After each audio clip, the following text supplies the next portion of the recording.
बांस की काश्त के लिए आबो हवा किस तरह होनी चाहिए? बांस बुनियादी तौर पर गर्म मरतूब आबो हवा को पसंद करने वाला पौधा है। यही वजह है कि यह मशरकी एशिया में बकसरत पाया जाता है, मगर इसकी कुदरती रोईदगी का इलाका इस कदर वसी है कि यह सतह समंदर से लेकर पहाड़ों पर 7-8 हजार फुट से भी ज्यादा बुलंदी पर पाया जाता है। लिहाजा ये अमर मुसलमा है कि पाकिस्तान की जरखेज मट्टी और आबो हवा बांस की काश्त के लिए निहायत मौजू है। जमीन का इंतखाब और मौसम काश्त। ऐसी जमीन का इंतखाब किया जाए जो पानी को जल्द जज़ब करने की सलाहियत रखती हो, जिसमें निकासी आब का इंतजाम हो।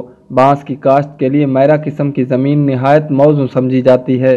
कलर और सेम ज़दा ज़मीन बांस की काश्त के लिए मुनासिब नहीं है। जहाँ तक इसके मौसम काश्त का ताल्लुक है तो मौसम बहार और बरसात इसकी काश्त के लिए मौजू मौसम है। मौसम बहार कलमों से बांस के पौधे तैयार करने का सबसे बेहतरीन मौसम है। बांस को खेतों में लगाने के तरीके। बांस को दो तरीकों से उगाया जा सकता है, खेतों या खालों के किनारों पर, और दूसरा तरीका बाकायदा फसल के तौर पर। खेतों या खालों के किनारों पर लाइनों में पौधे लगाना। अगर पौधे खेतों या खालों के किनारों पर लाइनों में लगाना मकसूद हो तो पौधों का दरमियानी फासला 5 से 10 फुट तक रखें। पौधे लगाने के लिए जो गड्ढे खोदे जाएं 2-2 फुट चौड़े और उतने ही गहरे हों, क्योंकि गड्ढा जितना बड़ा होगा उतना ही पौधे के लिए बेहतर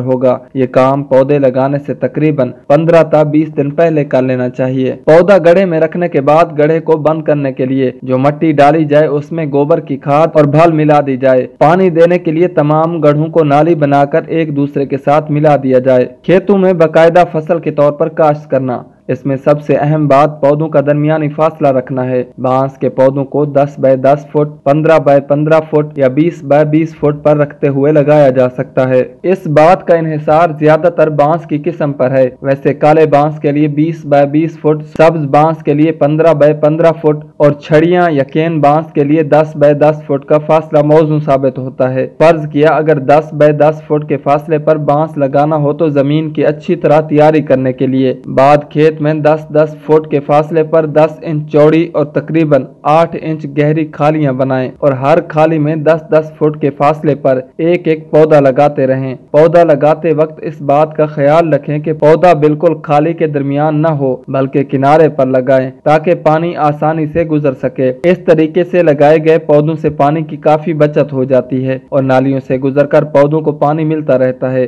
अगर आप खेत को पहले साल दूसरी फसलों के लिए भी इस्तेमाल करना चाहते हैं तो खाली से खाली का फासला 10 फुट से बढ़ाकर 20 फुट कर दें और पौधों का दरमियानी फासला 10 फुट रहने दें।